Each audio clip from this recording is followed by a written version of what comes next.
and ensure business continuity. The key components include data backup procedures, recovery objectives, and strategies for resuming IT operations. The significance of a DRP is paramount in safeguarding an organization's digital assets and maintaining operational continuity. By outlining clear steps for data backup, recovery, and system restoration, a DRP helps mitigate the impact of unforeseen events on technology-dependent processes. Lastly, we have a sample business continuity plan from Smartsheet. A business continuity plan, or a BCP, is a strategic guide that organizations create to ensure they can sustain critical operations during and after unforeseen disruptions like natural disasters or emergency. The primary purpose of a BCP is to minimize downtime, recover swiftly, and guarantee the continuation of essential business functions. It involves risk assessment, defining recovery objectives, establishing emergency response, and crisis communication plans, ensuring data backup, and preparing alternate facilities. Next, we have security planning. Run Tracking Services implements various security policies, procedures, practices, and guidelines that they abide by in order to ensure the security of their company's information. First, we have security policies. These are meant to guarantee the confidentiality of sensitive information and uphold the integrity of data and systems. Next, we have the security standards. Under these, we have access control, device security, data protection, network security, and physical security. Next, we have the security procedures. We have under here data classifications and incident response procedures in case of incidents that may occur during the conduction of the service. And lastly, we have security guidelines. Under security guidelines, we have remote work guidelines and social engineering awareness for the employees of Run Tracking Services. And now, we move on to the management's role in developing, maintaining, and enforcing the company's information security architecture, which includes policies, standards, practices, procedures, and guidelines. Is suited to the tracking industry's specific difficulties and requirements. First is the practices implementation, where it has drivers education and physical security measures. Next is procedures development, where it has cargo inspection procedures and incident response procedures. Next is guideline implementation, where it has routing guidelines and IT security guidelines. And enforcement, where it has monitoring and auditing and disciplinary actions. The company's information security blueprint is a comprehensive strategy focused on protecting sensitive information in its tracking services. It begins with a thorough risk assessment to prioritize and mitigate potential threats. Clear security policies and procedures, along with defined rules, ensure a unified and secure approach.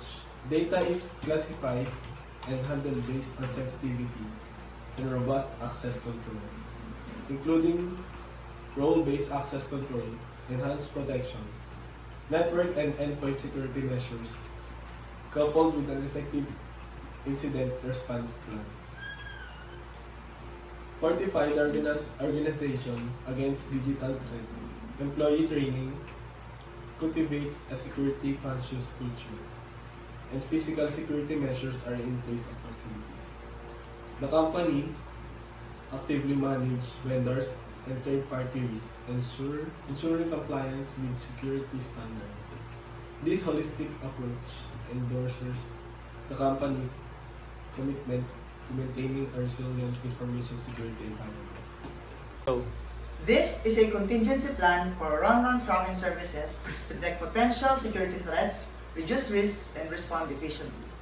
The plan identifies threats such as cargo theft, unauthorized access to company facilities, cybersecurity threats to information systems, and acts of vandalism or sabotage. Meanwhile, these are the contingency measures that would help to address the identified threats and risks. For cargo theft, we're going to use telematics and GPS tracking to keep an eye on and secure cargo in real time, and work together with law enforcement on routes that pose a high danger. For unauthorized access, we're going to install access controls to the buildings and perform routine facility perimeter. For cybersecurity threats, we're going to regularly update and patch software and systems and implement firewalls and antivirus programs. And lastly, for vandalism or sabotage, we're going to install surveillance systems and establish an emergency response plan or team for quick incident response. For the communication plan of this contingency plan, we're going to provide a specific internal channel and external communications with law enforcement. For incident response, we're going to establish a system for all workers to follow. For the recovery plan, we're going to work together with the appropriate authorities. And for the contingency plan reviewing, we are going to evaluate the efficiency of the contingency plan by periodically testing security systems and processes and generating different security situations. And this is the incident response plan for the run-on tracking services. These are the procedures and responsibilities for handling security incidents, aiming to minimize damage, restore normal operations, and protect company assets and reputation. This includes cybersecurity, IT infrastructure problems, and physical security breaches. Incidents are classified based on severity and impact on core operations, with high indicating major impact, medium indicating disruption, and low indicating minor disruption. In this incident response plan, we are going to have incident identification and reporting, which would establish precise procedures for recognizing and reporting incidents promptly. We're also going to have incident containment and eradication, which would outline steps for containing incidents and preventing further damage. For the communication plan, we will formulate a robust internal and external communication strategy during incidents. For the incident assessment, we will develop guidelines for evaluating the severity and impact of incident. For the incident response team, we will define composition of the incident response team, specifying roles and responsibilities. For the recovery and restoration, we will establish a systematic approach to recovering affected systems and operations. And lastly, for the documentation and reporting, we would emphasize through the documentation of all actions taken during incident response. Next, we have the disaster recovery plan for run-run tracking services.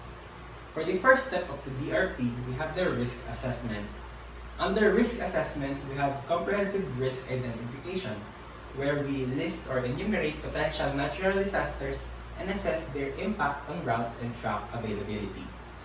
Next, we have data and asset inventory. Under data and asset inventory, we perform critical asset identification, where we list critical assets such as truck fleet, communication systems, GPS tracking, inventory management systems. Next, we have emergency response. Under emergency response, we have efficient emergency management, wherein we compile an emergency contact list with details of internal response teams, local emergency services, and towing services. Lastly, for the DRP, we have the communication plan. Under communication plan, we have reliable internal and external communication. Under this, we perform or establish internal communication channels such as emergency hotline or secure platforms to ensure that communication is consistent and safe and stable for run-run travel. Next, we have the recovery strategies for the disaster recovery plan. We have, under the recovery strategies, we have business continuity measures and IT systems reliability. For business continuity measures, we identify alternate locations for operations. And to do this, we either partner with other tracking companies or we locate temporary facilities. Next, we have the IT systems reliability. We will implement cloud-based solutions for critical IT systems for accessibility from any location. Next, we have testing and training. Thorough DRP testing and employee training. Under this, we will provide employees with training on evacuation procedures, first aid, and use of emergency communication tools. Next, we have documentation and maintenance. We have dynamic documentation process where we will maintain an up-to-date log of changes in operations and update the DRP accordingly. Next, we have regular audits. We will conduct internal audits to assess the effectiveness of the DRP and identify areas for improvement. Lastly, we have the legal and regulatory compliance. Adherence to industry standards, where we regularly review and update the DRP to align with changing industry regulations. And post-disaster review.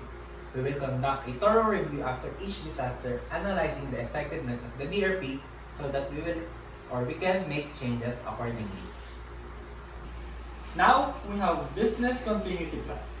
To ensure operational resilience through a robust business continuity plan, this strategic framework addresses potential risk to the trucking and logistics operations, focusing on risk assessment, business impact analysis, emergency response, crisis communication, and safeguarding IT systems, the supply chain, and our transportation fleet. In the face of uncertainties like natural disasters and labor disruptions, the BCP sets recovery objectives, ensuring swift and effective responses. First action taken is the creation of a business impact analysis, which prioritizes critical business functions, categorize them, and establish recovery time objectives. It assesses dependencies, financial and customer impacts, and regulatory considerations, identifying interdependencies and potential reputation effects. Go. Thereafter, in times of emergency, a few strategies are implemented to ensure that the function of the company won't be disrupted. First is implementation of redundancy measures. Next is a backup systems. Next is an IP data backup. Then we have a cross-training employees. Then we have alternative sources. Then we have communication plans. And lastly, we have testing and evaluation. Go. Then comes the protection and swift recovery of facilities and equipment. A risk assessment has been completed for each facility, guiding emergency evacuation procedures and security measures. Contingency plans address potential facility damage, including partnership with local repair services. Strict procedures govern the handling of hazardous materials, inventory management systems, reorder points, and alternative suppliers ensure the availability of critical supplies. Then we have financial preparedness measures to ensure resilience in the face of disruptions. It includes a comprehensive review and adjustment of insurance coverage to align with potential risks. It also has a designated financial reserve. It established to provide immediate support during emergency situations. And lastly, the business continuity plan for Run Trucking Company is maintained through regular reviews, managed changes, and a clear documentation system. It has a master copy, and responsible parties are designated for updates, and a structured change management process ensures accuracy. That concludes our information security proposal plan for Run Trucking Services. Thank you for watching and listening. God bless.